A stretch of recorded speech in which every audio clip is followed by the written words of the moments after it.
In today's video, I'm going to teach you how to use ChatGPT in Malayalam 2026 Full Guide.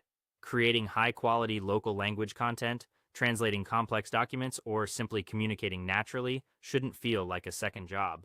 With ChatGPT now handling major Indian languages seamlessly, you can shift your focus from wrestling with tools to crafting great ideas.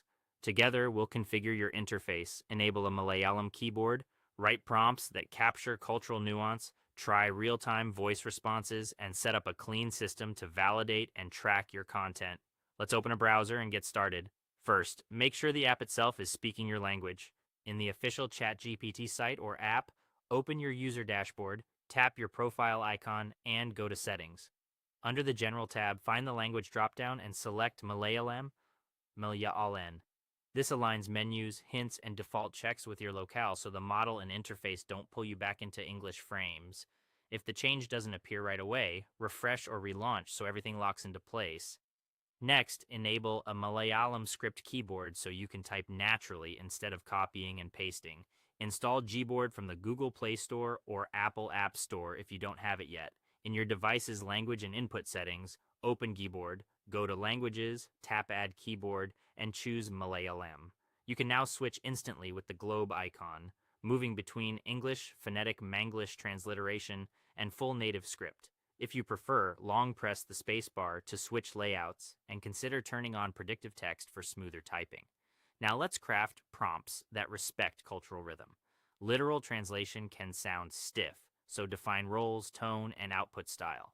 Open a fresh chat, switch to your Malayalam layout, and use a prompt like, act as an elite local linguistic expert and professional Malayalam content writer. Review the following text. Translate it smoothly into natural conversational Malayalam script that maintains an authentic cultural rhythm, completely avoids robotic literal formatting, and structures the final output into a clean markdown table. Then provide your source text. You can also mention audience and tone like youthful, formal, or persuasive to guide style choices. To hear how it sounds, try advanced voice mode in the mobile app. Open your thread, tap the microphone or sound wave icon, and grant mic permission. Speak in Malayalam and listen as the reply comes back out loud with natural pacing. For best results, speak clearly in a quiet space and test a few phrases to dial in tone. Finally, keep everything organized with a validation dashboard. In Notion, Excel, or Google Sheets, ask ChatGPT, act as an advanced data localization engineer. Generate a clean validation table template that I can copy straight into my personal workspace. Include mandatory tracking columns for English source text, Manglish phonetic phrasing, native Malayalam script, and contextual